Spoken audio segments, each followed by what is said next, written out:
كنت عايز اعرف رأي حضرتك في انتخابات النهارده. الحمد لله، ربنا يكرمهم وينصرهم. طب ايه رأيك في الحركة التنظيمية، في نظام ولا في هرجلة؟ في نظام بصراحه.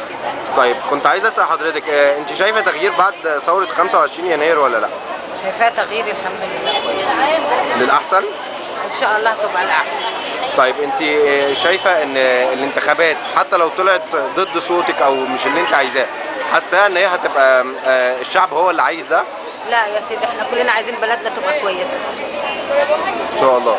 بلدنا كويسه ومش مهم بقى اي حاجه، كل اهمنا ان احنا بلدنا تبقى دي كويسه. اول مرة تنتخبي فيها؟ لا، تاني مره. تاني مرة. اولاني طب انت شايفة الانتخابات مختلفة عن قبل طبعا. 25؟ مختلف.